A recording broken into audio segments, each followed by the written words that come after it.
Hello, नमस्ते, सत श्री अकाल, आदाब, खम्मा कनी दोस्तों। कैसे हैं आप सब लोग? उम्मीद करता हूँ बहुत ही शानदार होंगे। मैं बता दूं, मैं अभी एकदम झकास हूँ। अच्छा, तो आज हम क्यों मिले? फाइनली जिस घड़ी, जिस समय, जिस लम्हे का हम सबको इंतजार था वो लम्हा आ चुका है और हम स्टार्ट कर रहे हैं लेक्चर नंबर 1। चैप्टर का नाम होगा supply under GST. Now before I begin, ध्यान से एक बात सुनो। Chapter number 1 is introduction to GST और वो मैं जानबूझ के अभी नहीं करवा रहा फर्स्ट क्लास में, बिकॉज सबसे पहली बात, वो चैप्टर इतना सिंपल है, अगर आप खुद से भी रीड करते हो तो आराम से समझ में आ जाता है। दूसरी बात, वो उसमें सिर्फ ओवरव्यू है पूरे के पूरे जीएसटी के सिलेबस का। तो कई बारी जो बंदा या बंदी पहली बार जीएसटी पढ़ रहे हैं तो वो फर्स्ट लेक्चर को बहुत बोरिंग समझ लेते हैं, बिकॉज वो सोचते हैं कितना कुछ है इसमें, तो फिर उनको नींद आने लगती है। एंड फर्स्ट लेक्चर में मैं आपको कैसे सुना सकता हूँ, जोक्स अपार्ट। तो ये कुछ रीज़न है जिसकी वजह से मैं लेक्चर नंबर 1 के अंदर चैप्टर नंबर 1 नहीं ले रहा। स्टिल अगर किसी की इच्छा है, किसी के अंदर रोमांच है और किसी के अंदर पूर्ण रूप से मनो इच्छा है कि हमको चैप्टर नंबर 1 भी ओवरव्यू लेना है, तो जो हमने लास्ट टाइम सीरीज़ कंप्लीट की थी which was lecture number 1 to lecture number 40, वो पूरी सीरीज़ की प्लेलिस्ट यूट्यूब पे ऑलरेडी है। वो लेक्चर 2 साल पुराना है, मगर लेक्चर नंबर 1 आप देख सकते हो। ओवरव्यू वही है और वही रहेगा आगे आने वाले कुछ सालों तक, ठीक है।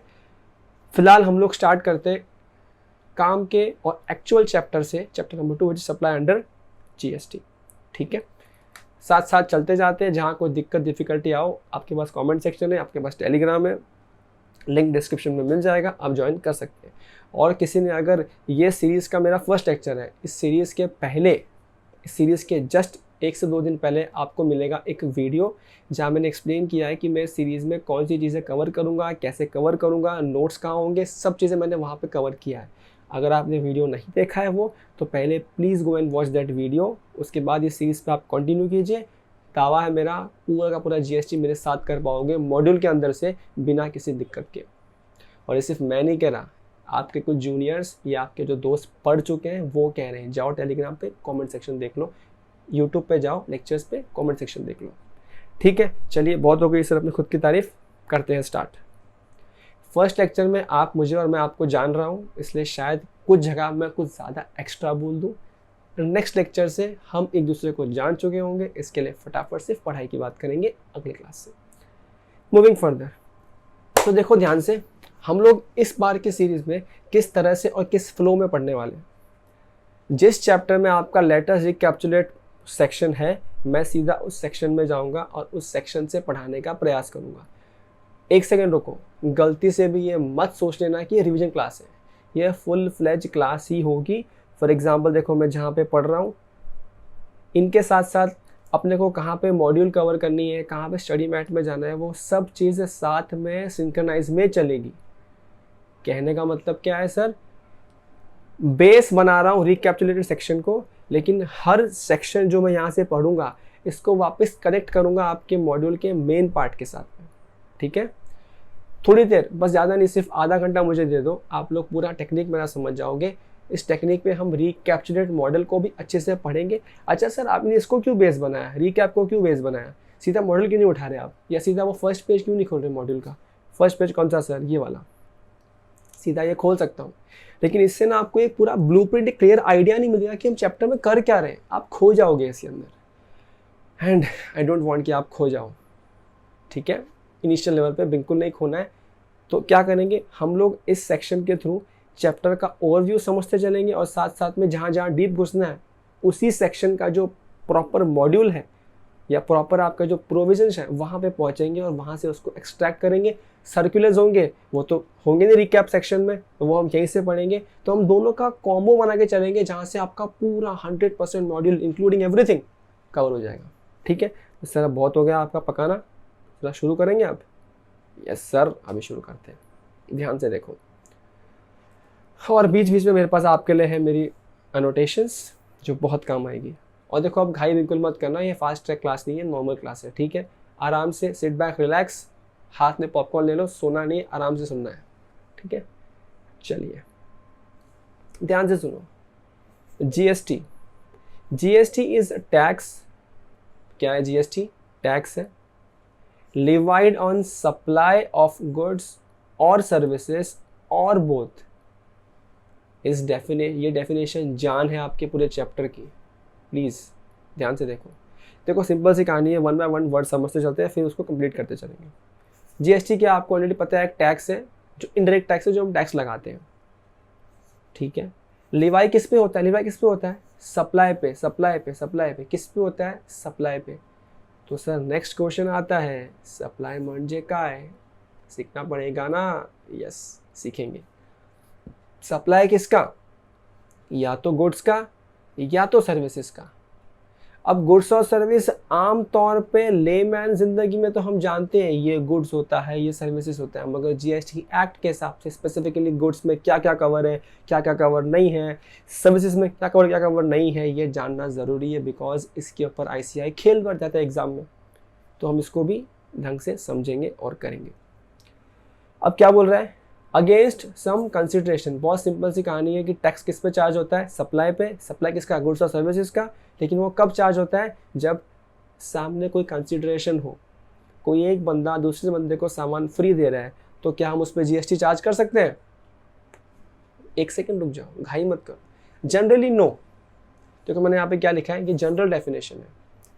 What does general definition says, general definition कहता है कि भैया कंसिडरेशन होना चाहिए सप्लाई ऑफ गुड्स या सर्विसेज के साथ में। कंसिडरेशन नहीं है तो सप्लाई या टैक्स या जीएसटी नहीं है, मगर कुछ एक्सेप्शन है। वो एक्सेप्शन का है शेड्यूल 1। अब सर एक्सेप्शन मतलब क्या, कि शायद कुछ केसेस ऐसे होंगे, अरे शायद क्या पक्का कुछ केसेस ऐसे हैं, 4 केसेस ऐसे हैं जो शेड्यूल 1 में लिखे हैं, उनके अंदर वहाँ कंसिडरेशन नहीं भी है तो भी हम उसको जीएसटी के दायरे में ले लेते हैं, सप्लाई में ले लेते हैं। वो हम सीखेंगे सब धीरे धीरे। मैं सिर्फ कनेक्शन दे रहा हूँ कि क्या क्या करने वाले हम लोग। फिर क्या, इन द कोर्स और फर्दरनेस ऑफ बिजनेस। अरे सिंपल सी कहानी है, तुमने तुम्हारे दोस्त पे माचिस का डब्बी फ्री दे दिया, तो क्या उस पर सरकार जीएसटी मांग लेगी आपसे, ऐसा थोड़ी होता है।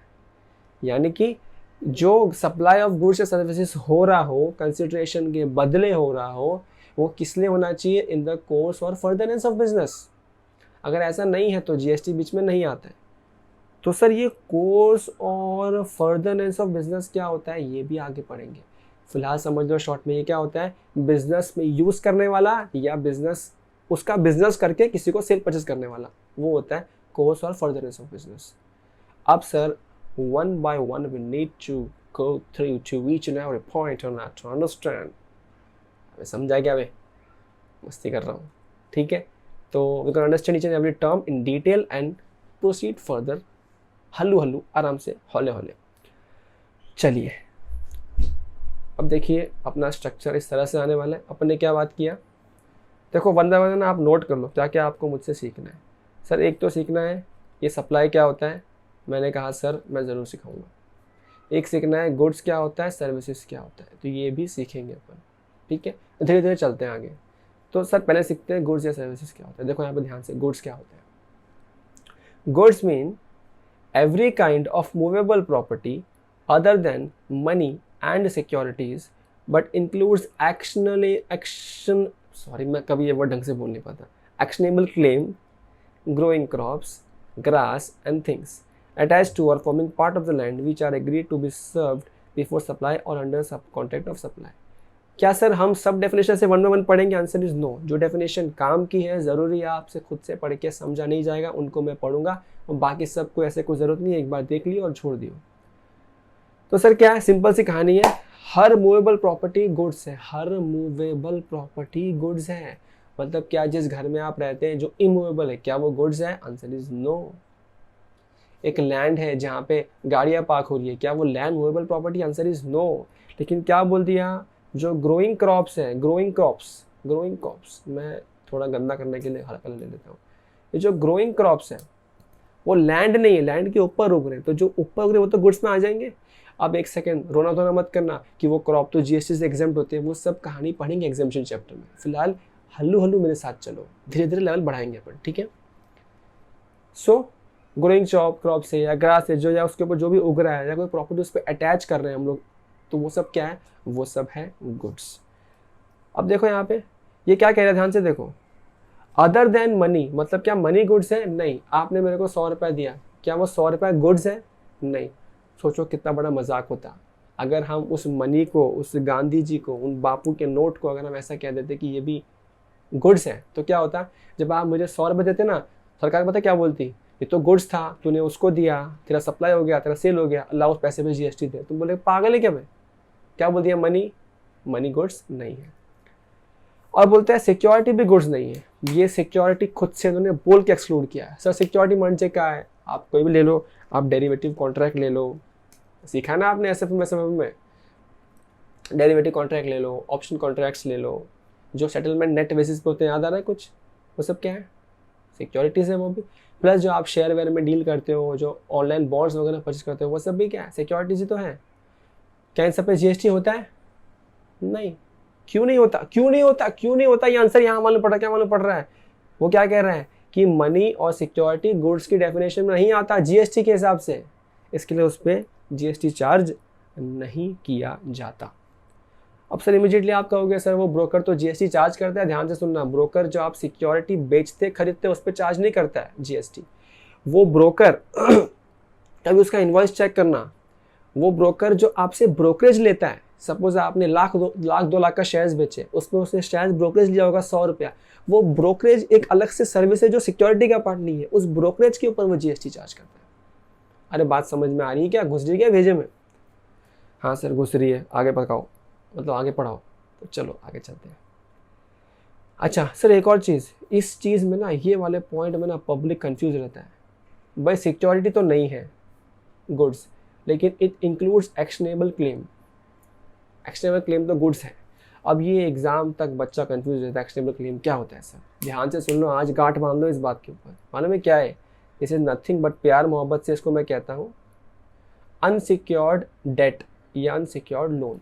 उधार है भाई, उधार। सर ये उधार गुड्स कैसे बन गया? अरे सुनो ध्यान से यार, सुनो एकदम ध्यान से। मैं ऑफ ट्रैक जा रहा हूँ, मगर ये चीज़ समझना आज का ज़रूरी है, वरना ये ज़िंदगी में तकलीफ देती है ये चीज़। जब ये क्लेम आता है हम सोचते हैं कुछ तो भी होगा। क्या कुछ तो होगा? सुन के जाओ क्या होगा। सपोज करो मैंने आपसे उधार लिया है, मैंने आपसे 100 रुपये उधार लिए हैं। अब मैंने आपसे 100 रुपये उधार लिए है और आपने मेरा ये पेन गिरवी रख लिया, मॉर्गेज रख लिया अपने पास में। ध्यान से सुनना एग्जाम्पल, मैंने आपसे 100 रुपये उधार लिए, मैंने ये पेन गिरवी रख दिया। क्या ये पेन 100 रुपये का है? नहीं भाई नहीं, कम से कम 1000, 2000, 3000 रुपये का है। 100 रुपये के बदले मैंने आपको एक सिक्योरिटी दे दिया। अब ध्यान से सुनो, अगर मैं डिफ़ॉल्ट कर जाता हूँ और मैं पेमेंट नहीं करता हूँ, क्या ना ऐसे आपके पास मेरी सिक्योरिटी पड़ी है, आप इसको बेच के अपना काम तो 100 रुपये तो निकाल लोगे आराम से। तो कोई रिस्क है आपके पास? सर कोई रिस्क नहीं है। तो ऐसे केस में जहाँ आपके पास कोई रिस्क नहीं है, जो सिक्योरिटी ऑलरेडी आपके पास पड़ी है, क्या उसके लिए आप कोर्ट जाओगे मेरे खिलाफ केस करने के लिए? अरे क्यों जाओगे? 100 रुपये आपको 100 लेना था, आपको तो 1000 रुपये का पेन मिल गया, नहीं जाओगे। मैं बहुत लेमन लैंग्वेज में बात कर रहा हूँ, टेक्निकल टर्म्स में बात नहीं कर रहा फिलहाल। सेकेंड केस पकड़ते हैं, मैंने आपसे 200 रुपये ले लिए और आपने कहा सर ट्रस्ट नहीं है, सिक्योरिटी। मैंने कहा सिक्योरिटी नहीं है, तो आपने क्या बोला? ठीक है कोई बात नहीं सर, आप तो सर हो अपने, ले जाओ टाइम पर दे देना। लोन तुमने दिया था 6 महीने के लिए, 6 महीने का 6 साल बीत गए, मैं तुमको पैसा नहीं दे रहा। अब क्या? अब तुम्हारे पास तो कोई सिक्योरिटी नहीं है, कहना है इसे अब तुम मेरे पे केस कर सकते हो।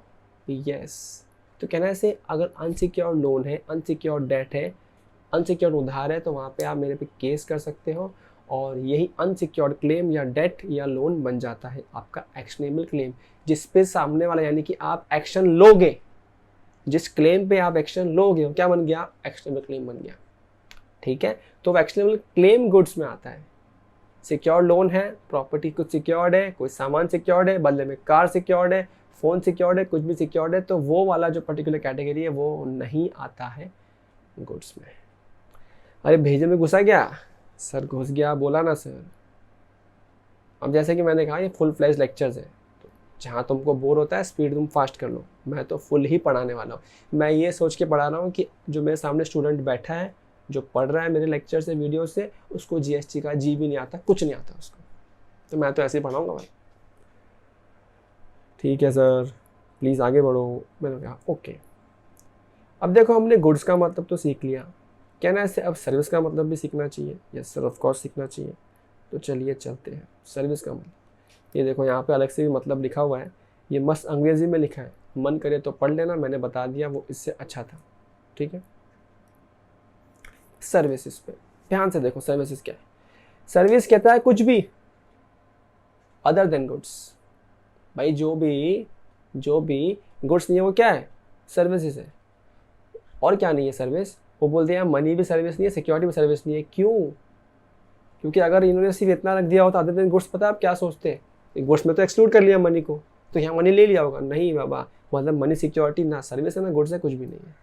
बट कहता है include activities relating to the use of money और इट्स कन्वर्जन बाय कैश और by any other mode from one form currency denomination to another. यही जो मैं थोड़ी देर पहले कहा था ना, मनी मनी मनी मनी है, वो तो गुड्स नहीं है। पता है आप कई बार फॉरेन एक्सचेंज कन्वर्जन के लिए बैंक में जाते हो और आप कहते हो मेरा रुपया दे डॉलर, तो वो डॉलर रुपया के एक्सचेंज पे वो तो मनी एक्सचेंज हो रहा है, वहाँ जीएसटी नहीं लगता, वो सप्लाई नहीं आता। लेकिन वो एक्सचेंज करने का बैंक आपसे कमीशन लेता है, कमीशन एक सेपरेट सर्विस है जो बैंक आपसे ले रहा है, उस कमीशन के ऊपर तो जीएसटी आएगा। वही ये बात कर रहा है कि any services connected to money, वो तो आएगा कवर, सर्विस में कवर हो जाएगा, वो तो सर्विस बनेगा। लेकिन वो पैसा जो एक्सचेंज हो रहा है वो पैसा सर्विस का पार्ट नहीं है, वो सर्विस नहीं है, ऑफकोर्स वो गुड्स भी नहीं है। आई होप क्लियर है। कोई दिक्कत हो प्लीज़ डाउट पूछ के रहना पड़ेगा तुमको, ठीक है। कमेंट में पूछो, बेटर टेलीग्राम पे पूछो, कमेंट में फीडबैक दे सकते हो, टेलीग्राम पे कोई नहीं पूछ सकते हो। तो चलिए सर, हमने समझ लिया गुड्स मतलब क्या, हमने समझ लिया सर्विसेज मतलब क्या, किसके बदले अगेंस्ट कंसिडरेशन। तो सर नेक्स्ट क्वेश्चन क्या आता है, कंसिडरेशन म्हणजे काय। सर ये तो हमने शेपटी में सीखा था, शेपटी में क्या था कंसिडरेशन, समथिंग इन रिटर्न। तो आप इसकी पढ़ा रहे हो, अरे सुनो ना यार, कुछ इंपॉर्टेंट चीज़ भी हो सकती है इसलिए बता रहा हूँ, ध्यान से सुनो। Consideration in relation to the supply of goods और सर्विसेज और बोथ इंक्लूड्स, सीधी सादी बात है, कुछ सर्विस या गुड्स के बदले कुछ पैसा देना, पैसा दे सकते हो, इन काइंड भी हो सकता है, वो दोनों चीज़ें क्या है कंसिडरेशन आती है। और आपको याद रहना चाहिए consideration can flow from third party also, हो सकता है कॉन्ट्रैक्ट मेरे और आपके बीच में और थर्ड पार्टी कह रहा है कि इसके पैसे मैं दूंगा, तो वो भी क्या फ़र्क पड़ता है, कंसिडरेशन तो कंसिडरेशन है। बट याद रहे it shall not include any subsidy given by central government or state government. भाई जो गवर्नमेंट सब्सिडी देती है उसको मत मान लेना कि हाँ ये भी कंसिडरेशन है, ये कंसिडरेशन नहीं है, वो गवर्नमेंट सर्विसेज है, वो बाहर है इन सब चीज़ों से, ठीक है। इस कंसिडरेशन के ऊपर आगे और बात होगी तब और बात करेंगे, फिलहाल इतना रखो अपने लिए काफ़ी है। कुछ टाइम बाद आएंगे दोबारा और बात करेंगे आगे सेक्शंस और प्रोविजंस में, ओके। और तो मेरे हिसाब से डेफिनेशंस के पॉइंट से इतना कवर करना काफ़ी है। अच्छा, अब एक ये पर्सन मतलब क्या होता है, जीएसटी वीएसटी जो होता है पर्सन पे चार्ज करोगे, बेसिकली आप चार्ज करते हो टैक्सेबल पर्सन पे। तो ये पर्सन क्या है, इसमें सारे आ गए, बॉडी कॉर्पोरेट फॉर्म इंडिविजुअल, कुछ खास काम का नहीं, मैंने लिखा है यहाँ पे JR, एक बार रीड कर लियो, ठीक है। इसमें समझाने लायक नहीं, तुम्हें क्या ही बताऊँ। फाइन, हम लोग आ गए मेन सेक्शन, मेन प्रोविजन जिसका नाम है section number 7 of CGST act, concept of supply. अच्छा आप ध्यान से सुनो, छोटी छोटी मगर मोटी बातें। हम लोग जो पूरे के पूरे GST चैप्टर्स पढ़ने वाले, वो पूरा का पूरा हम लोग CGST एक्ट पढ़ने वाले। आपको पता होगा, नहीं पता है तो इंट्रो में कवर हो चुका है पहले, वो जो लेक्चर था वो नहीं देखना तो मैं दोबारा किसी और दिन इंट्रो नया रिकॉर्ड कर लूँगा। फिलहाल समझ लो जो GST है इसमें मल्टीपल एक्ट्स हैं। स्पेसिफिकली देखा जाए तो मोटा मोटी 3 एक्ट्स हैं। स्टेट के अपने एक्ट है, SGST एक्ट है, सेंटर का CGST एक्ट है और एक IGST एक्ट है। ये 3 मोटे एक्ट हैं। जो स्टेट का एक्ट है, हर स्टेट का अपना SGST एक्ट है। CGST एक ही, ऑल ओवर इंडिया का एक ही एक्ट है। CGST और SGST यानी कि स्टेट के और सेंटर के सारे प्रोविजंस ऑलमोस्ट सेम है, कुछ कुछ हल्के फुल्के छोड़ के सब सेम है। हम लोग यहाँ पे पढ़ रहे हैं इंडिया के हिसाब से, इसलिए हम CGST एक्ट ही पढ़ेंगे।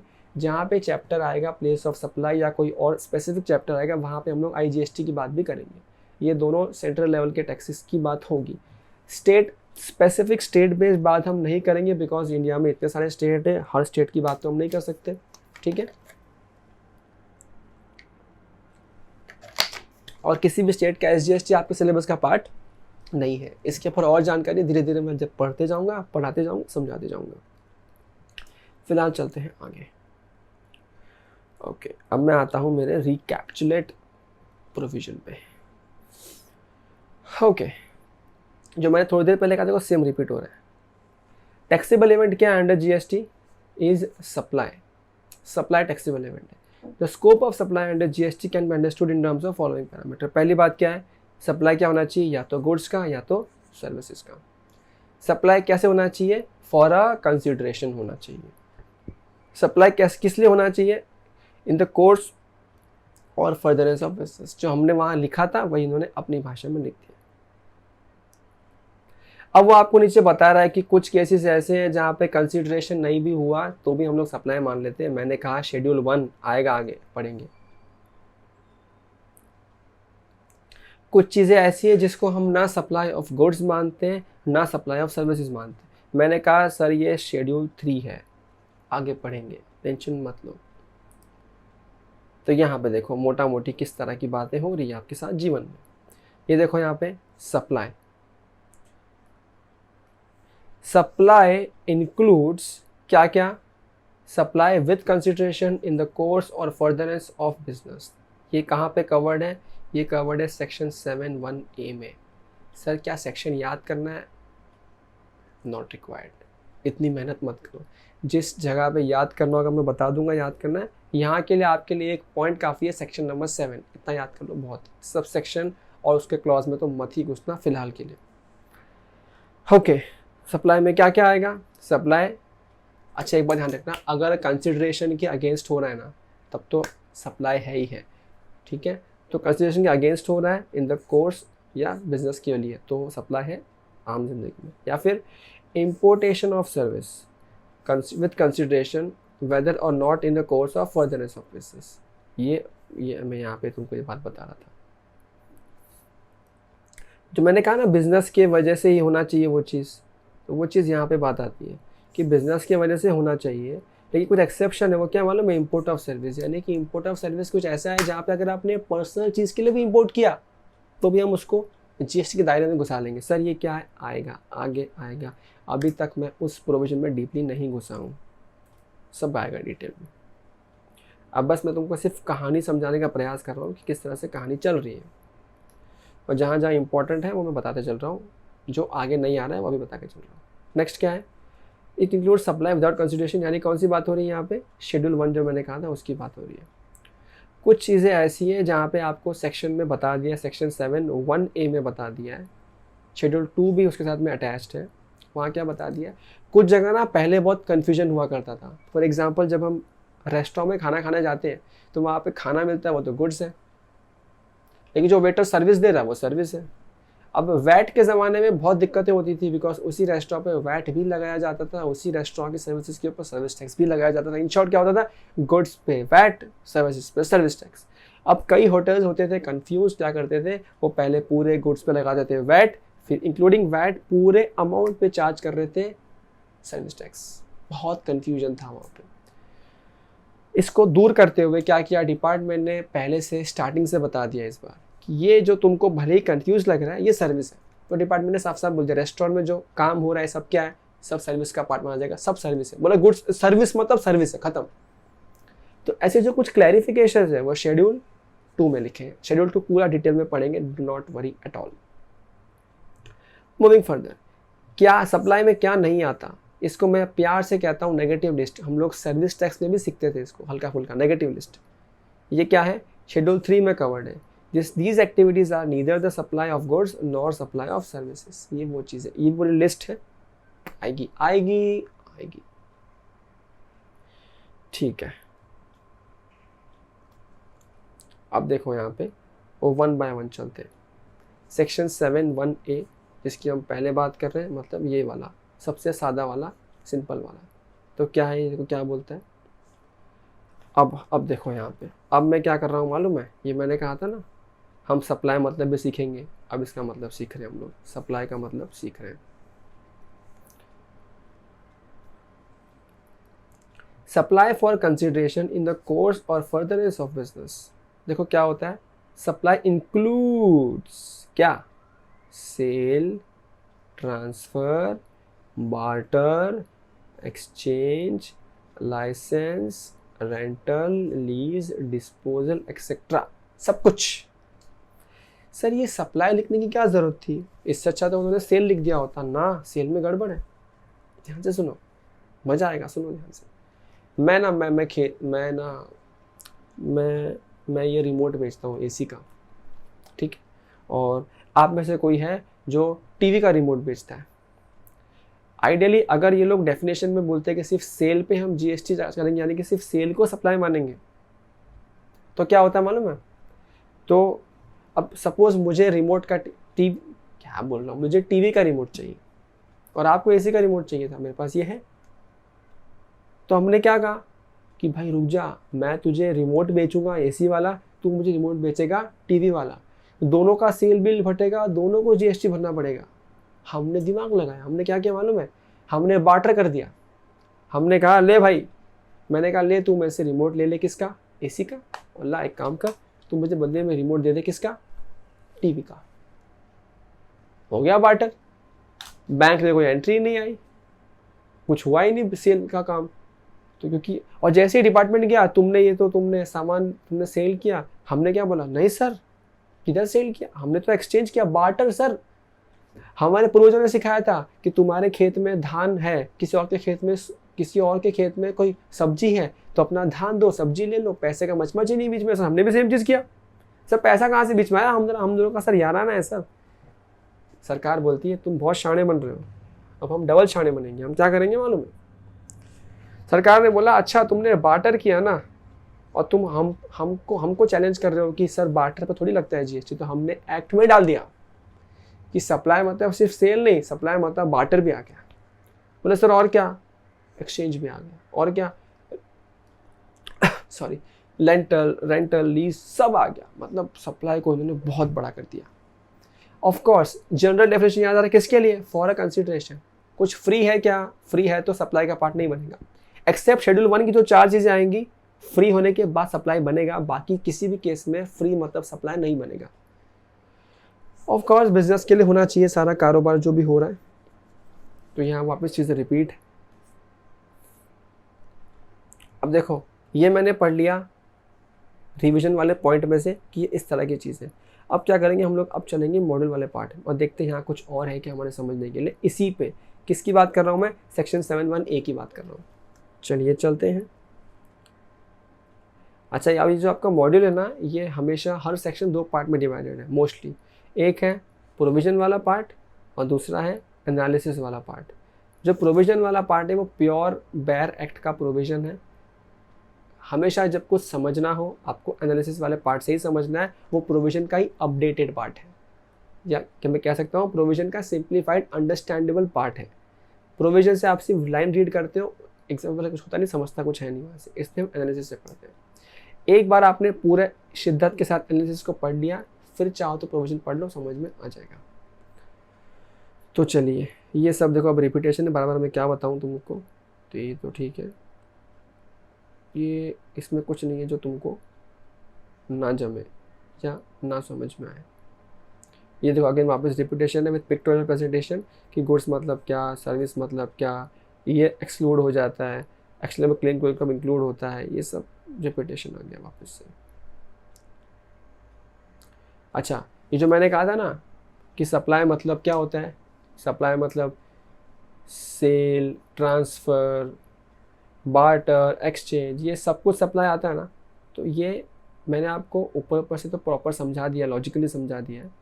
मैंने आपको साथ में होमवर्क दिया, छोटा सा होमवर्क। चलो क्या लिखा है यहाँ पे? JR Marje just read. एक बार इन सबको रीड करना, दोबारा पढ़ने की कोई आवश्यकता नहीं है। इसके ऊपर बाई चांस कुछ टेस्ट हुआ तो MCQ हो गया, बाकी कुछ टेस्ट इस पर होगा नहीं। एक बार रीड कर लेना, आपको लॉजिक माइंड में बैठ जाएगा, ठीक है? ज़्यादा इस पर त्रास मत लगाना। कुछ ना समझे तो भैया हम तो है ही जीवन में। अब ये देखो, ध्यान से देखो, पता है जैसे कि मैंने कहा था कि हम कंसिडरेशन के ऊपर दोबारा बात करेंगे थोड़ी देर बाद में, उस समय आ गया है। यही कंसिडरेशन के ऊपर थोड़ी दोबारा और बात करेंगे। सिंपल बात तो हम समझ चुके हैं, थोड़ी और डिटेल में बात करते हैं। देखो यहाँ पे क्या है, any subsidy given by the central government or state government is not considered as consideration. लेकिन ये तो आप समझ चुके हो, आगे पढ़ो। A deposit given in respect of the supply of goods or services or both shall not be considered as a payment made for such supply unless the supplier applies such deposit as a consideration for the said supply. Sir क्या है, हमको समझाओ please. देखो यहाँ पे लिखा है मैंने एग्जाम्पल, सिक्योरिटी डिपॉजिट. कभी आपने कोई रूम कोई घर रेंट पे लिया है? सर नहीं लिया. कुछ कहेंगे लिया. ध्यान से सुनो. सपोजिंग कोई रूम है, वो रेंट पे मिल रहा है 10,000 पे. अब पता है जब आप रूम रेंट पे लेते हो तो आपको 5-6 महीने का डिपॉजिट देना पड़ता है, which is known as security deposit, कि अगर आपने रेंट पे डिफ़ॉल्ट कर दिया ना तो वो पैसा वहाँ से वसूल करेगा. अब आपको पता है रेंट पे भी जीएसटी लगता है. इसके ऊपर बाकी सेपरेट बातें फर्दर चैप्टर्स में आएगी, बट रेंट पे जीएसटी लगता है, सर्विसेज का पार्ट बनता है. अब रेंट पे जीएसटी लगता है, मैं लैंडलॉर्ड को रेंट देने वाला हूँ हर महीने 10,000 रुपीज़. उस पर जीएसटी आ गया 18%. वो तो ऐड हो जाएगा अमाउंट के अंदर और वो पूरा का पूरा बिल बनेगा रेंट का, जो सामने वाला बनाएगा मेरे लिए. यहाँ दिक्कत नहीं है. दिक्कत ये है कि ये रेंट पे रूम लेने के लिए मैंने 1 लाख का डिपॉजिट भी तो दिया है. सर डिपॉजिट का क्या होगा? क्या वो भी सर्विस का पार्ट माना जाएगा? क्या उसको हम कंसिडरेशन मानेंगे? नहीं. एक्ट ने फर्दर क्लैरिफिकेशन साफ साफ क्या बता दिया कि बॉस वो जो सिक्योरिटी डिपॉजिट है वो बाय डिफ़ॉल्ट इन लोन का नेचर है, तो डिपॉजिट का नेचर है, तो उसको हम सर्विस का पार्ट नहीं मानेंगे. लेकिन in the event of default अगर मैंने रेंट नहीं दिया तो वो डिपॉजिट से एडजस्ट करेगा. तो जिस टाइम उसका वो राइट अराइज हो जाएगा ना डिपॉजिट से एडजस्ट करने वाला, तब उस उतने पार्ट को जितना रेंट मान लेगा वो कंसिडरेशन, जितने रेंट के पार्ट के वो मान लेगा कि हाँ ये रेंट मैंने डिपॉजिट में से उठा लिया है, उतने पार्ट को सर्विस मान लिया जाएगा. नॉर्मल टाइम पे रेंट भर रहा हूँ, 1 साल ख़त्म, डिपॉजिट रिटर्न ले लिया, ना डिपॉजिट दिया तब सप्लाई था, ना जब वापस लिया तब सप्लाई था. कंसिडरेशन की कोई बात यहाँ पे नहीं आ रही, कंसिडरेशन था ही नहीं वो. लेकिन मैंने डिफ़ॉल्ट कर दिया, 3 महीने का रेंट नहीं दिया, अब वो मुझे रेंट काट के पैसा दे रहा है. तो वो जो रेंट काट के दे रहा है ना, जो उसने रेंट काट लिया डिपॉजिट में से, वो रेंट काटना इज़ कंसिडरेशन. ठीक है, I hope it is clear. अच्छा, अब ये देखो यहाँ पे ध्यान से, मुझे कुछ बातें और करनी है डोनेशंस के बारे में. अब इसमें भी कुछ कंसिडरेशन की बातें आती है, और ये बताऊँ ये छोटे छोटे क्लैरिफिकेशन से एग्जाम में आईसीआई इन्हीं कोनों में से आजकल एमसीक्यूज पूछ रहा है, इन्हीं कोनों में से पूछ रहा है. वरना मैं कभी भी पहले कंसिडरेशन की इतनी बातें कभी नहीं करता था, मजबूरी ठहर गई. बच्चों तो नहीं पकड़े बच्चे, बट हमने पकड़ लिया आईसीआई कहाँ से पूछ रहा है. तो भैया अब की बार नवंबर में जो आ रहा है वो पार. सुनो, अरे सुनो यार. Let us examine the existence of consideration in the following 2 scenarios. ये इंपॉर्टेंट सिनेरियो, ध्यान से सुनो. पहली बात, donation received by charitable institution from individual donors without quid pro क्यो. क्विड प्रो क्या है आपका? वही आपका consideration, which is something for something. मतलब कुछ लेने के लिए कुछ देते हैं, वही तो कंसिडरेशन बनता है. अब ध्यान से सुनो, जो चैरिटेबल इंस्टीट्यूशन है ना, उनको आप डोनेशन देते हो, उनसे बदले में क्या लेते हो? अरे बताओ क्या लेते हो? कुछ नहीं, सिर्फ लिया थोड़ी. तो क्या उसको हम जीएसटी में लेके फंसा सकते हैं, जीएसटी मांग सकते हैं?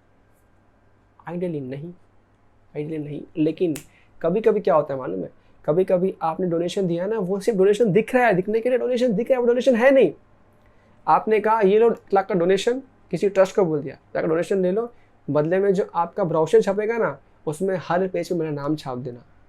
अब बताऊँ, ये दिखने में डोनेशन दिख रहा है, लेकिन यहाँ पे समथिंग फॉर समथिंग है. मैंने उसको समथिंग दिया, उसने मुझे बदले में कुछ सर्विस दिया. वो क्या था? एडवर्टीजमेंट सर्विसेज दिया. वो तो आएगा ना जीएसटी के दायरे में. ठीक है, बस इसी की बात कर रहे हैं. लेकिन याद रखना, मैं सिर्फ चीज़ें इंडिकेट करना कोई समथिंग फॉर समथिंग नहीं है. फॉर एग्जाम्पल, पता कभी आपने किसी पार्क वार्क में देखा होगा, कोई चेयर्स लगी होती है, वहाँ पे किसी नेता का नाम लिखा होता है. बेसिकली उसका मतलब क्या होता है कि वो नेता ने उस एनजीओ को शायद डोनेशन दिया होगा, और उसके बेसिस पे वो लोगों ने चेयर खरीदी और उस पर नाम लिख दिया कि ये चेयर थैंक्स टू दिस नेता. तो ये एडवर्टीजमेंट में नहीं आता है, ये सिर्फ नाम लिखना है, तो इसको माफ़ है, इसमें कोई दिक्कत नहीं है. समथिंग फॉर समथिंग नहीं है. लेकिन वो नेता ने बदले में ये बोला है, एनजीओ तेरा जो पैम्पलेट आएगा उस सब पे मेरा नाम जाएगा, तेरी इवेंट होगी सब पे मेरा बैनर जाएगा, वहाँ पे आप बदले में सर्विस मांग रहे हो, और सर्विस मांग रहे हो फिर डोनेशन दे रहे हो तो फिर तो समथिंग फॉर समथिंग हो गया, कंसिडरेशन का पार्ट बन गया, कंसिडरेशन आ गया। हाँ सो दोबारा एक बार बता दो हल्का सा, देखो ध्यान से, मैंने लिख के रखा है। Something for something. Donations received by the charitable organization are treated as consideration only if there exists quid pro quo. That is, there is an obligation on the part of recipient. Recipient मतलब कौन? वही trust, वही charitable trust of the donation or gift to do something, supply a service. Again, वापस सुनो ध्यान से, long story short. आपने charitable trust को कोई पैसा दिया, बदले में अगर आप उनसे कोई सर्विस मांग रहे हो, तब तो जो आपका पैसा दिया वो कंसिडरेशन मान लिया जाएगा, समथिंग फॉर समथिंग, और जीएसटी वीएसटी मार दिया जाएगा। लेकिन आपने बस डोनेशन दे दिया, गिफ्ट दे दिया, बदले में कुछ सर्विस नहीं मांग रहे हो, तो वहाँ पे कंसिडरेशन नहीं माना जाएगा जो आपने दिया उसको, और आपको जीएसटी में नहीं फंसाया जाएगा। आई होप क्लियर है, एकदम शॉर्ट में मैंने बता दिया।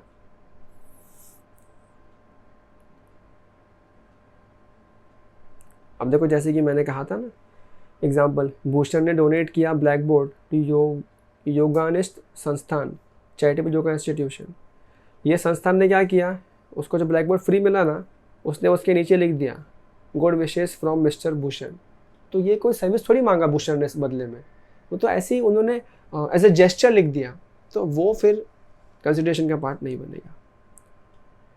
फाइनली रूल क्या बन गया, देखो यहाँ पे फाइनल रूल क्या है, the GST is not leviable where the following 3 cumulative conditions are satisfied. 3 चीज सेटिस्फाई होगी तो उसको जीएसटी नहीं लिवाई करेंगे। पहला, गिफ्ट या डोनेशन जो है ये किसी चैरिटेबल कंपनी को, एंटिटी को दिया है, जो पेमेंट है वो गिफ्ट डोनेशन जैसा ही है, कुछ और नहीं है, और पर्पस क्या है, पर्पस फिलेंथ्रोपिक है। मतलब क्या sir, it leads to no commercial gain and not advertisement, ऐसा कुछ नहीं है, मतलब नीयत सच्ची है ना डोनेट करने की, तो जीएसटी में नहीं फंसाया जाएगा। नियत में खोट, डिपार्टमेंट आया बोलेगा उठ उठ जीएसटी हमको आने दे, लोट के, ज़्यादा जमा नहीं ना, बट चलो ठीक है कोई बात नहीं, संभाल लियो यार। मतलब मैं जोक नहीं जमा की बात कर रहा था, प्रोविजन की नहीं। ओके, नेक्स्ट एक अच्छा पॉइंट है, देखो ध्यान से, ये भी आर्ट वर्क्स, ये भी मैं बोल सकता हूँ कि सॉर्ट ऑफ क्या है, सर्कुलर ही है, ये भी काम का है। Artworks sent by artists to galleries for exhibition is not a supply, as no consideration flows from the gallery to the artist.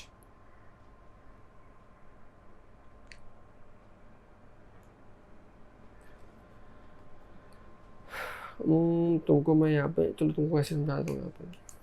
तो क्या हुआ पता है, आर्टवर्क जैसे एग्जांपल, मैं पेंटर हूँ, मैंने मस्त पेंट किया, अब पेंट करके क्या मैं उसको कहाँ बेचूँ, तो मैंने क्या किया, मैं गया किसी आर्ट गैलरी के पास, पता है वो लोग शोकेस करते हैं सब टैलेंट के वो पेंटिंग्स, तो उन्होंने वहाँ वो पेंटिंग शोकेस कर दिया। अब मैं एज एन आर्टिस्ट अपनी पेंटिंग जो भेज रहा हूँ, बेच रहा हूँ क्या गैलरी को, नहीं, अगर बेचा तब तो ऑफकोर्स वो सप्लाई और जीएसटी दोनों बन गया। मैं क्या कर रहा हूँ, मैं बेच नहीं रहा, मैं भेज रहा हूँ, भेज रहा हूँ। मैं जब भेज रहा हूँ तो भाई साहब उस केस में एक सर्कुलर में क्या बोल दिया कि अगर आप आर्ट गैलरी को सिर्फ भेज रहे हो शोकेस करने के लिए, तो सिर्फ वो भेजने का जो सर्विस है ना, वो भेजना कोई सर्विस का पार्ट नहीं है, और वहाँ पे आप पे जीएसटी का मच बन जाएगा, बिकॉज कोई कंसिडरेशन फ्लो हो ही नहीं रहा है। आपने तो आर्ट गैलरी को वो भेज दिया, आर्ट गैलरी क्या दे रहा है बदले में, कुछ नहीं दे रहा। ठीक है सर, जब फाइनल सेल होगा तब तो आएगा सप्लाई अप्लाई, मैं बात कर रहा हूँ जब आर्टिस्ट ने अपना पेंटिंग भेजा, तो वो भेजने को हम कंसिडरेशन नहीं मानते, बिकॉज उसके बदले कुछ एक्चुअल सर्विसेज आपको समथिंग फॉर समथिंग नहीं मिल रहा है। ठीक है,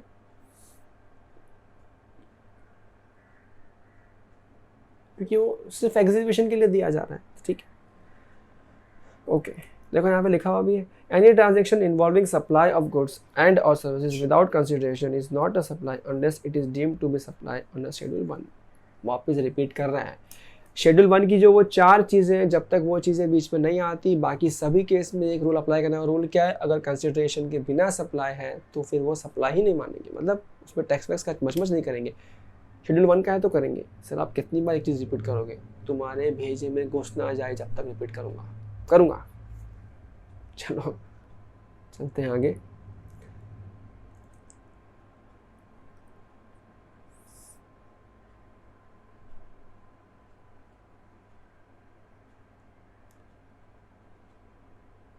ये ऑलरेडी बता चुका हूँ मैं कि ये कोर्स और फर्दरेंस ऑफ बिजनेस क्या होता है, वही चीज़ यहाँ दोबारा लिखी है, तो उसको हम दोबारा प्रयास नहीं करेंगे, परेशान नहीं होंगे। ओके, तो ये देखो मोटा मोटी नहीं, और बातें करते हैं इसके अंदर। देखो अब ये कुछ और सर्क्यूलर्स हैं, और दो इम्पोर्टेंट सर्क्यूलर, समझे मैंने क्या कहा? और ये मैं आपको स्टार्ट में बताने का ट्राई कर रहा था कि मैं ऐसा नहीं है कि सिर्फ रिवीजन वाले रिकैप मॉडल सब कुछ पढ़ाऊंगा, नहीं, रिकैप को सिर्फ बेस बना रहे हैं और मॉड्यूल का ही हर एक कोना कोना छान छान के जो भी काम का है सब छान लेंगे, हीरा बटोर के जेब में डाल लेंगे और बाकी चीज़ें छोड़ देंगे। ठीक है, okay. Taxability of cost petroleum, ये बहुत इंपॉर्टेंट है और मैंने कहा है इसके लिए रेफर करो हैंड एनोटेशन। चलो आ जाओ मेरे हैंड एनोटेशन पे। चलिए सर, आपने बुलाया और हम चले आए, चलो चलो चले आओ। एक सेकेंड रुक जाओ। बगा मस्त तुम्हारे लिए मैंने चार्ट बनाया है। ये बनाया क्या होता है, कोई तो मूवी देखी थी मैंने शायद, उसमें सुन लिया।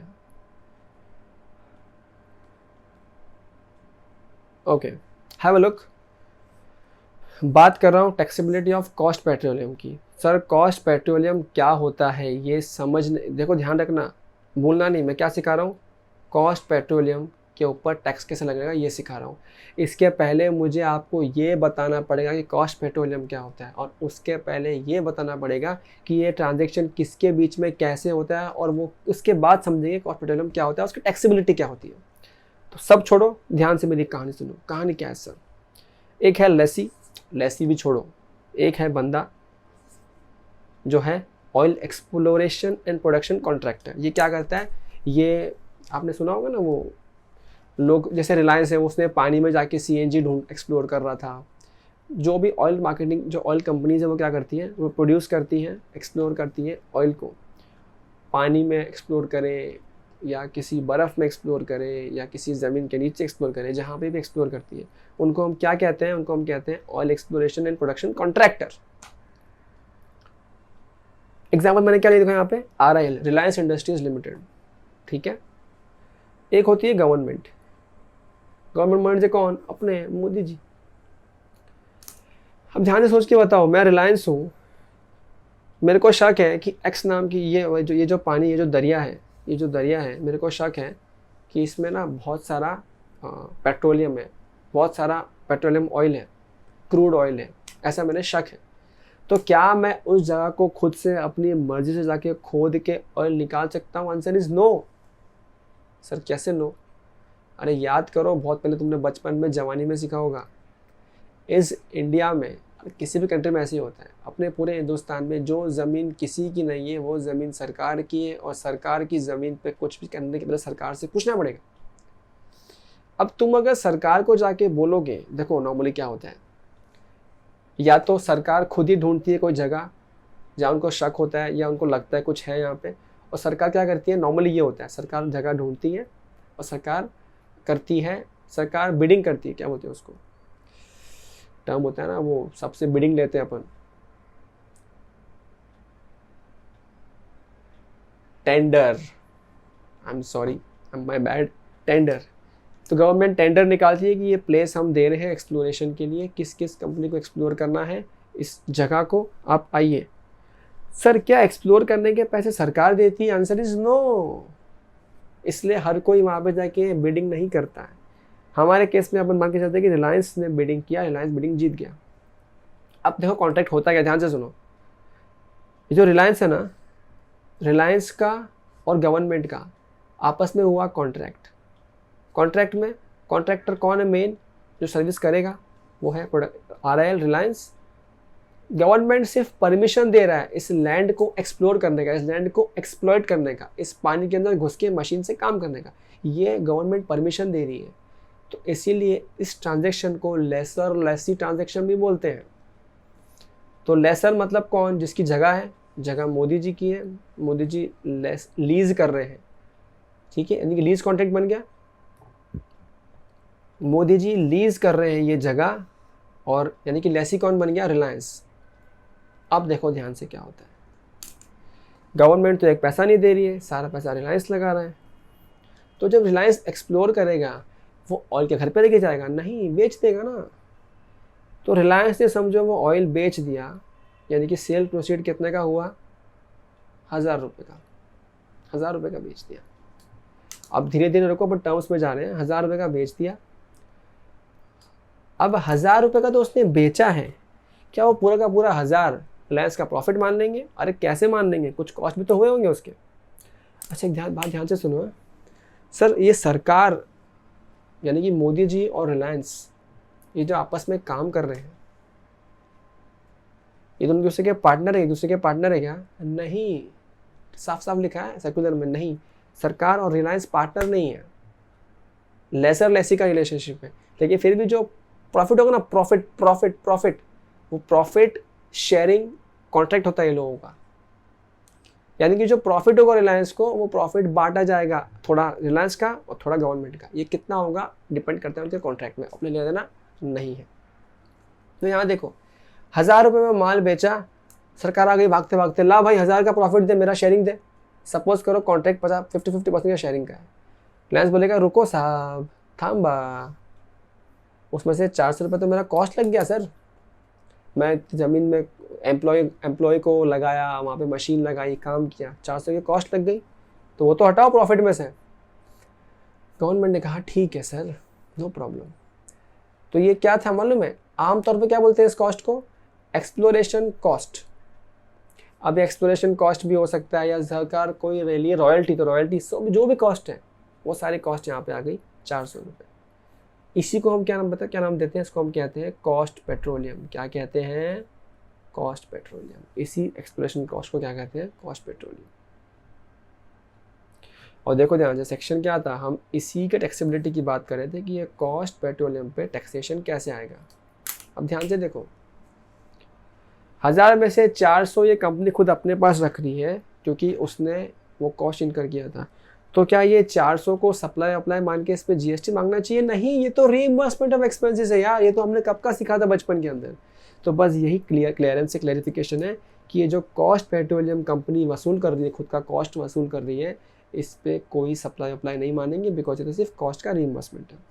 सर सप्लाई क्या बनेगा? आगे पढ़ो, सुनो ना आगे। 1000 में से 400 का कॉस्ट पेट्रोलियम गया तो क्या बचा? 600। कहना से 600 प्रॉफिट है, और ये प्रॉफिट आई का, और ये प्रॉफिट को क्या बोलते हैं? इसको बोलते हैं प्रॉफिट पेट्रोलियम।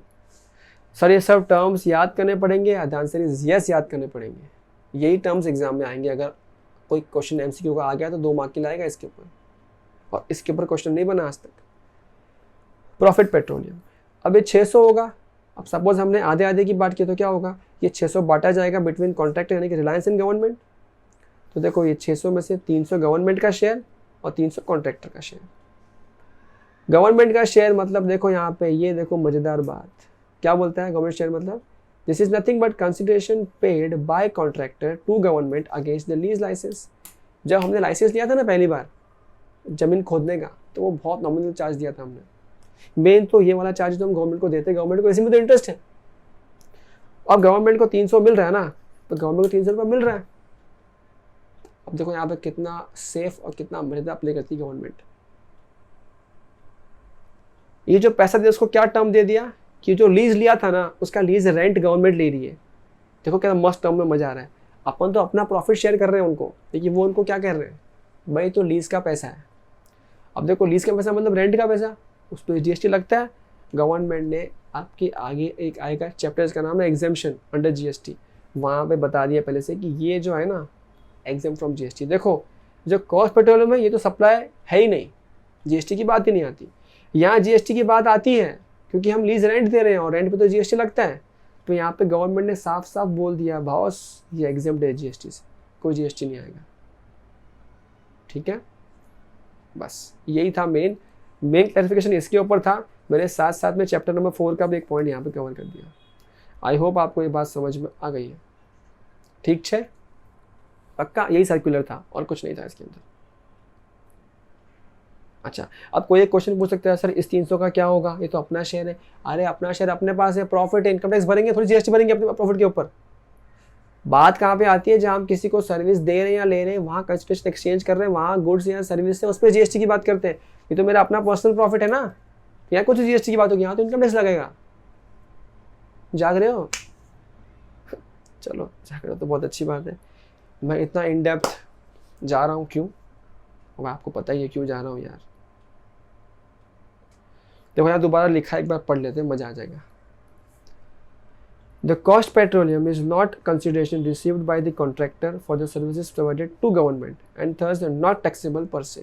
सीधी सी बात।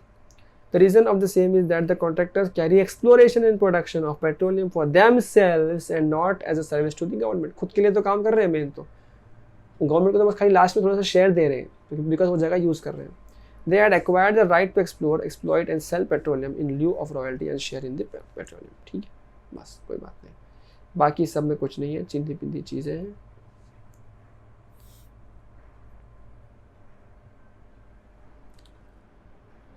अब बस खाली वो बता रहा है किसी भी चीज़ में अगर आपको दिख रहा है कि जो 3 टर्म्स थे ना, वो गुड्स और सर्विस है, सप्लाई है, कंसिडरेशन है, तो उस पर हम लोग जीएसटी लिवाई कर देंगे, वही बता रहा है। और जो मैंने कहा ना सर्विस चार्ज पे, ब्रोकरेज कमीशन, वो सब पे जीएसटी आएगा, वही दोबारा रिपीट कर रहा है। अब वो फिर दोबारा बता रहा है कि सिक्योरिटी मतलब क्या, जो मैं आपको पहले ही बता चुका हूँ। और फिर वो कह रहे हैं कि सर डेरिवेटिव सिक्योरिटी है कि नहीं। अब आप अगर अपना एसएफएम याद करो तो पता है एसएफएम में आपने क्या सीखा था, याद करो, तो पानी पीता हूँ तब तक।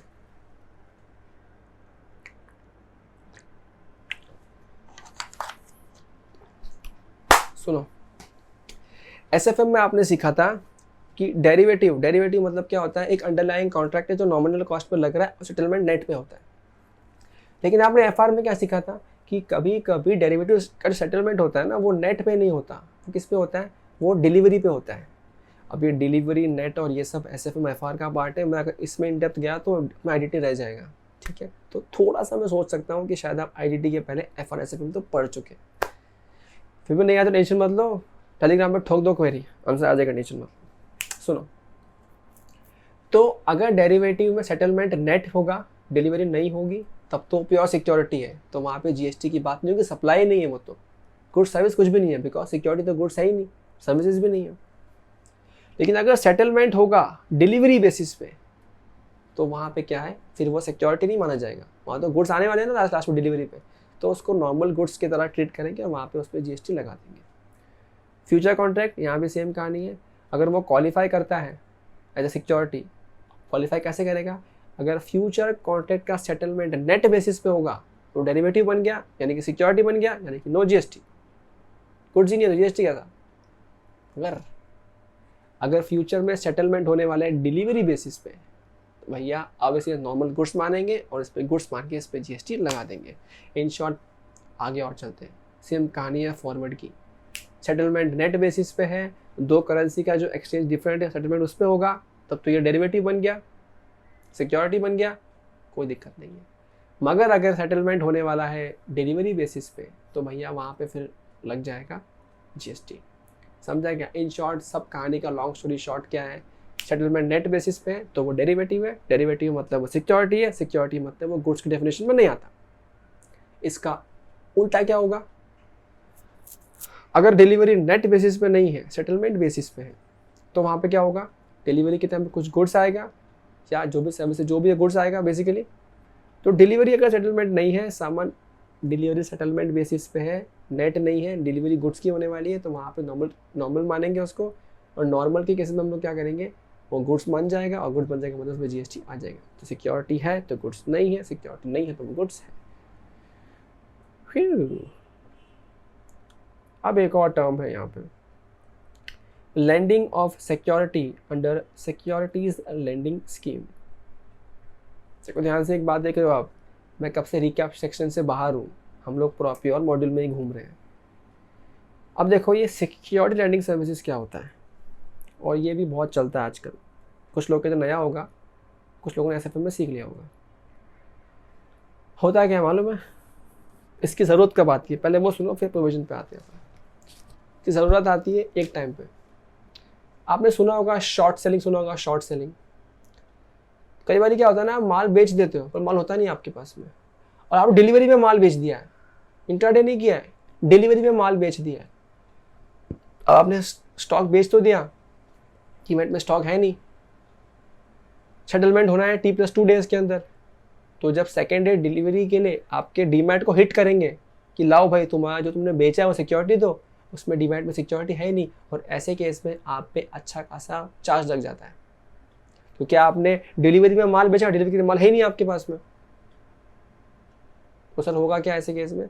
ऐसे केस में अगर मैं ऐसा कुछ कांड कर रखा है, मैंने एक्सेस डिलीवरी सेल कर दिया बिना क्वांटिटी के, तो मैं एक्सचेंज हाउस से जनरली बात करता हूँ। नॉर्मली समझने के लिए क्या बोलते हैं, मैं अपने किसी दोस्त से बात करूँगा कि तेरे अकाउंट में स्टॉक है क्या? मेरे दोस्त ने कहा है मेरे पास तो 100 क्वांटिटी पड़ी। मैं क्या बोलूँगा, एक काम कर, एक बार तेरा स्टॉक मेरे को उधार दे दे। स्टॉक बोले तो तेरा शेयर्स मेरे को उधार दे दे। फिर ऐसा होता है? डेफिनेटली होता है। मैंने 100 शेयर्स ही एक्स्ट्रा बेच दिए थे, मेरे पास क्वांटिटी डिलीवरी के लिए था नहीं। मैंने उससे क्या किया, मैंने उससे 100 शेयर्स उधार मांग लिए। उधार मांग के वो शेयर कहाँ पे आएंगे? मेरे डीमैट में। तो अब जब T+2 दिन के दिन जब सेटलमेंट के लिए जाएगा वहाँ से शेयर्स निकालने के लिए, तो वहाँ पे उसको शेयर्स मिलेंगे। अब वो शेयर मेरे हैं या उधार के, एक्सचेंज को किससे मतलब है? डिलीवरी के शेयर्स की डिलीवरी से मतलब है। इसे कहते हैं अरेंजमेंट। उसको नाम क्या कहते हैं हम लोग? इसका नाम यहाँ पे दिया है lending of securities under securities lending scheme. Sir ये हम तो आजकल जीरोधा वगैरह पे करते हैं, वहाँ तो सब नहीं होता, ये सब वहाँ पे इतना नहीं होता। ये नॉर्मली जो हम लोग, पता है, जो मैं नॉर्मल ब्रोकर्स होते हैं, जो पहले होते थे ट्रेडिशनल ब्रोकर्स होते थे, या जो कोटक वाले भी होते हैं, ये सब भी करते हैं। इलीगल नहीं है, प्योर लीगल है, ठीक है। बिकॉज ये लोग आपको मार्जिन देते हैं, मार्जिन की बेसिस पे ट्रेड भी एक्स्ट्रा करने का ऑप्शन देते हैं, और उसकी बेसिस पे आपको सारे काम करवाने का ऑप्शन मिलता है। सर अब देखो, नॉर्मल वर्ल्ड में ऐसा नहीं होता कि मैं दोस्त को फ़ोन कर रहा हूँ सिक्योरिटी है क्या। नॉर्मली मैं अपने ब्रोकर को ही फ़ोन करता हूँ कि बॉस मेरा ये सिक्योरिटी है क्या, मेरे पास है नहीं, कहीं से मंगा दे, उधार दे दे कहीं से। तो वो खुद ही कहीं से बात करते हैं, उधार भी दे देते हैं मेरे को। यानी कि कहने से ये सारा काम किसके थ्रू होता है? ये सारा काम उस ब्रोकरेज हाउस के थ्रू होता है जो रजिस्टर्ड है BSE NSE के ऊपर। उसके थ्रू ही हम वो लोन उसको देता है और उसके थ्रू मुझे देता है। इस तरह से काम होता है। पैसे का लोन नहीं है, शेयर्स का लोन है। तो यहाँ देखो, ध्यान से समझो। एक लैंडर है, यानी कि निखिल है। ये निखिल ने क्या किया, इसने हमें सिक्योरिटी दी, किसको? इंटरमीडिएट को, यानी कि समझ लो एंजल ब्रोकिंग को दिया। अब शेयर किसको चाहिए थे? जो बोरोवर था, मेरा बंगलेट दोस्त को चाहिए थे। तो मैंने क्या किया, मैंने सिक्योरिटी उसको दे दिया। अब देखो इस केस में ना सर किसका क्या फ़ायदा होता है? मैं हूं ना, मैं लैंडर, मेरे पास वो शेयर्स डीमैट में पड़े हैं, मेरे को वैसे भी उसको आज का आज बेचना नहीं था। तो मैंने कहा ठीक है 2 महीने के लिए मांग, मैं दे देता हूँ, 2 मंथ्स बाद दोबारा मिल जाएगा। तो मेरे को 2 महीने का रेंट मिल जाएगा। इसको पता है हम क्या, जिसको हम बोलते हैं लैंडिंग फीस। क्या बोलते हैं जिसको हम? लैंडिंग फीस बोलते हैं। लैंडिंग फीस मिल जाएगी मुझे। सर इस बॉरोवर का फ़ायदा क्या होगा?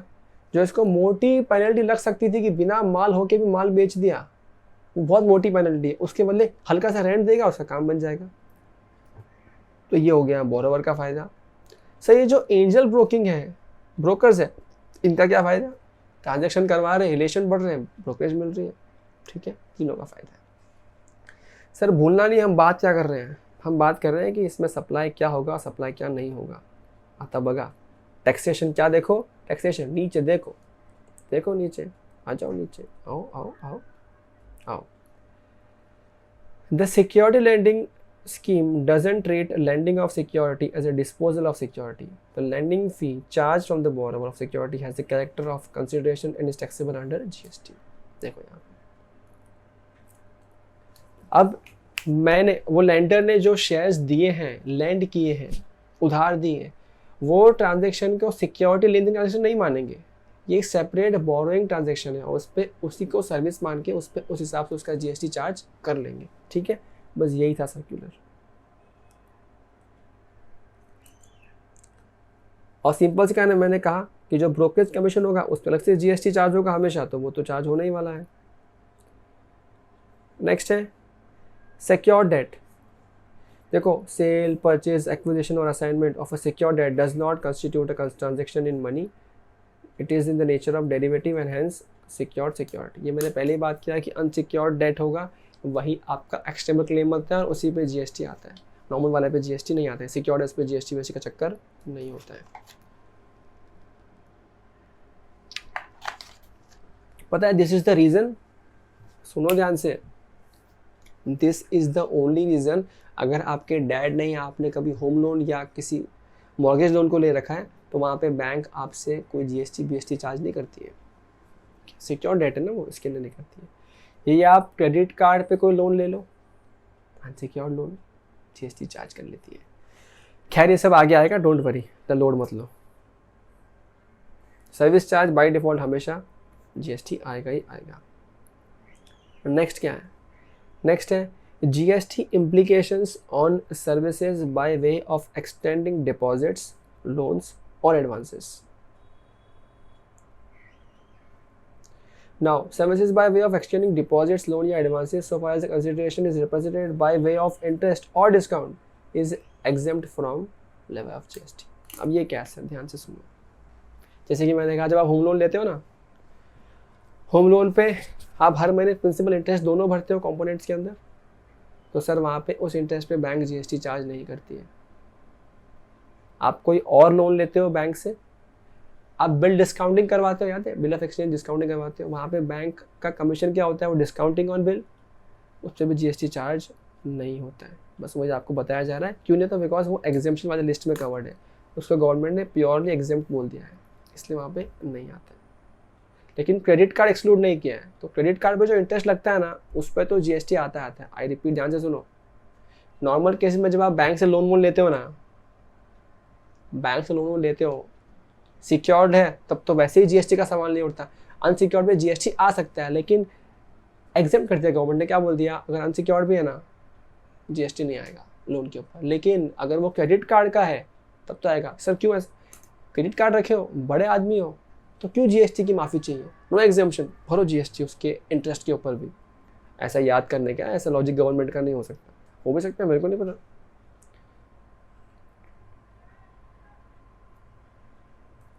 अच्छा,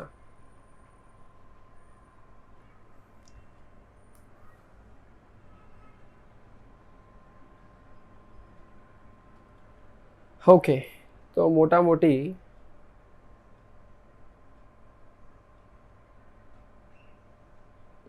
ये हमने ना अभी हमने ये पॉइंट नंबर 1 पढ़ लिया है, ठीक है, इसको मार्क करता हूँ, हमने ये पढ़ लिया है, पॉइंट नंबर 1 पढ़ लिया है।